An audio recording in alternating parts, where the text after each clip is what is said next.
Mientras que hoy en día la tecnología forma parte de nuestra vida cotidiana, Europa parece quedarse rezagada en comparación con sus competidores, especialmente en relación con China y Estados Unidos. De hecho, mientras la innovación florece en otras partes del mundo, surge una pregunta crucial: ¿por qué Europa parece tener dificultades para mantener el ritmo frenético del progreso tecnológico? En este video te ofrecemos responder a esta pregunta comprendiendo la posición actual de Europa, así como los desafíos y consecuencias a los que debe enfrentarse. Aunque lidera en el mundo de los indicadores de desarrollo humano, ve su modelo en peligro frente a otras potencias mundiales que muestran un crecimiento más fuerte gracias a las nuevas tecnologías. En efecto, cada vez más la brecha tecnológica entre la Unión Europea, Estados Unidos y China se agranda. Por ejemplo, el ex CEO de Google explicaba: en cada una de las tecnologías fundamentales del siglo XXI, inteligencia artificial, semiconductores, 5G, informática cuántica, biotecnología y energía verde, China podría pronto ser el líder mundial.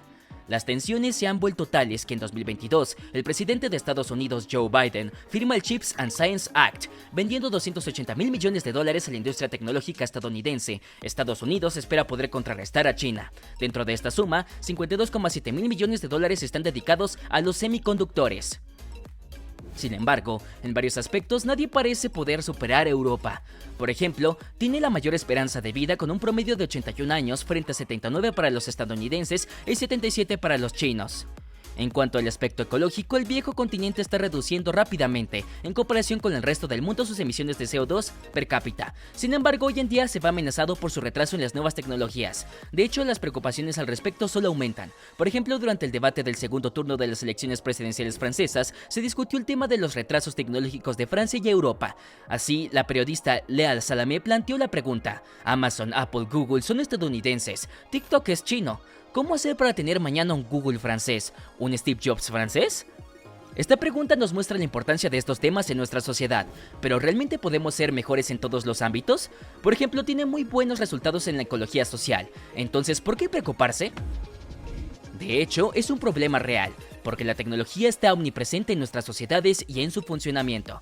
En la actualidad, la tecnología ya no es un campo entre muchos otros. De hecho, está dotada de muchos aspectos diferentes, desde la inteligencia artificial hasta la robótica, pasando por la informática. Con el tiempo, muchos de estos campos se han vuelto transversales al resto de la economía, pero también determinantes para la competitividad.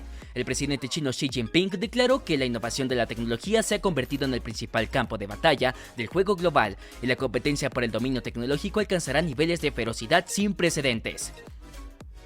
Podemos señalar que, además de su uso en nuestra vida diaria, la tecnología tiene un impacto real en la política, y especialmente en las fuerzas armadas a través de satélites, drones o misiles guiados. Así, la dominación mundial de Estados Unidos también proviene tanto del tamaño de su ejército como de su poder tecnológico. China también está muy presente en este aspecto, mientras que Europa está completamente ausente.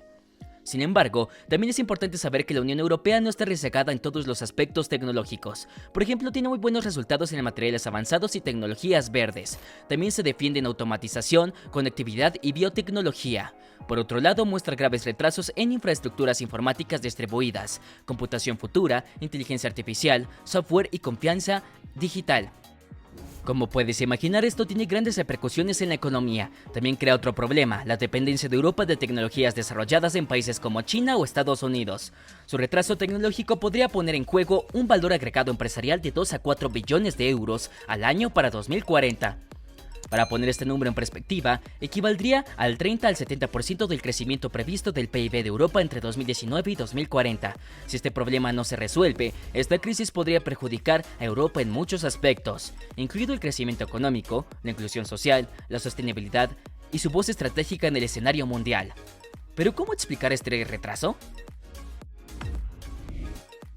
Este retraso tiene varias causas: una cultura europea más reacia a asumir riesgos, la fragmentación del mercado europeo, capitales insuficientes, una regulación perjudicial para la innovación y una política de competencia que debilita a los campeones europeos.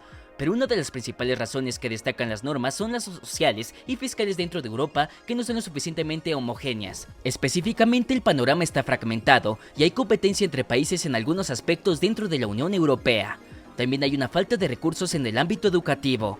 Esto es un problema real porque genera un déficit de habilidades, pero también de atractivo. De hecho, según varios estudios como hoy publicado por la consultora McKinsey, los inmigrantes expertos en tecnología son 2 veces más propensos a elegir Estados Unidos que Europa. Además, la investigación y desarrollo, también conocida como I+D, en tecnología ha disminuido drásticamente en los últimos 15 años a nivel europeo.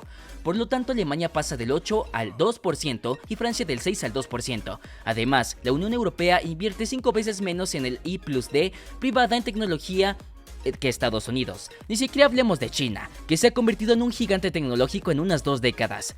Partiendo desde cero, otro indicador mencionado con frecuencia es la inversión en startups. En primer lugar, Europa trae 3 veces menos financiación que Estados Unidos. Por ejemplo, Alemania trae la mitad de inversión que el Reino Unido, aunque su PIB es un 40% superior. También podemos hablar de los altos costos de reestructuración que hacen que las inversiones en tecnología por parte de grandes empresas en Europa sean ilógicas. De hecho, 200.000 euros es el costo por persona de una reestructuración de un equipo de I+D en una gran empresa en Europa, mientras que este costo no existe ni en Estados Unidos, ni en China, ni en India. Así que tan pronto como las startups europeas alcanzan varios miles de empleados, se enfrentan a los costos de reestructuración de las grandes empresas y mecánicamente deben dejar de invertir en muchos proyectos arriesgados. Por ejemplo, el tener que pasar rápidamente de fijo a móvil, Alcatel gastó cerca de 10.000 millones de reestructuraciones, lo que causó su desaparición. Mientras que sus competidores estadounidenses o indios nunca tuvieron que enfrentarse a este tipo de problema.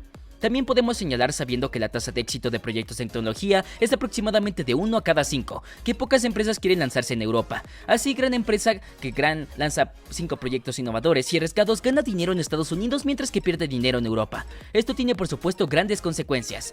Por ejemplo, los 200.000 millones de dólares en I+D tecnológica en Estados Unidos son financiados en 3/4 partes por antiguas startups convertidas en grandes empresas como Amazon o Apple. Del lado europeo, ningún grupo invierte sumas similares. Por lo tanto, en total, la suma es solo de 40.000 millones de euros en tecnología. Pero ¿cómo puede la Unión Europea recuperar su retraso? Sin embargo, a pesar de las grandes dificultades, es posible reducir la brecha con China y Estados Unidos, ya que las causas están bien identificadas y, por lo tanto, son tratables. Además, el costo político de la inacción podría resultar superior a la del cambio. Por lo tanto, existe una verdadera oportunidad de volver a su primer plano de la innovación y fortalecer la seguridad del continente. Entre las soluciones podemos mencionar, por ejemplo, la promoción de fusiones y adquisiciones necesarias para la soberanía europea. En otras palabras, esto significa la agrupación de empresas que cubren los diferentes aspectos de la adquisición de capital de una empresa, de una división de empresa o incluso de activos o por otra empresa. Pero lo que realmente necesita el viejo continente es una reforma en los costos de reestructuración. Porque aunque las otras causas del retraso de Europa también son importantes, la reforma de los costos de reestructuración es un paso necesario para el retorno de Europa a la revolución industrial en curso. Afortunadamente, Europa ya está cambiando las cosas. Por ejemplo, la Asociación Alemana de IA está trabajando en una iniciativa llamada Grandes Modelos Europeos de IA, LEAM, que tiene como objetivo cerrar la brecha con competidores estadounidenses y asiáticos. Con el apoyo de gigantes industriales alemanes como Bosch, SAP, Continental, Bayer, Merck y asociaciones similares de IA en toda Europa, planea gastar al menos 350 millones de euros para construir una nueva supercomputadora capaz de formar grandes modelos de IA. Esperamos poder hablar pronto de proyectos tecnológicos increíbles propuestos por el continente europeo. El diagnóstico de un retraso tecnológico en Europa es claro. Sin embargo, es crucial señalar que todavía posee un formidable potencial en innovación, basado en su legado científico, sus sólidas infraestructuras y su diversidad cultural. Sin embargo, incluso con estos esfuerzos, el viejo continente aún tiene un largo camino por recorrer.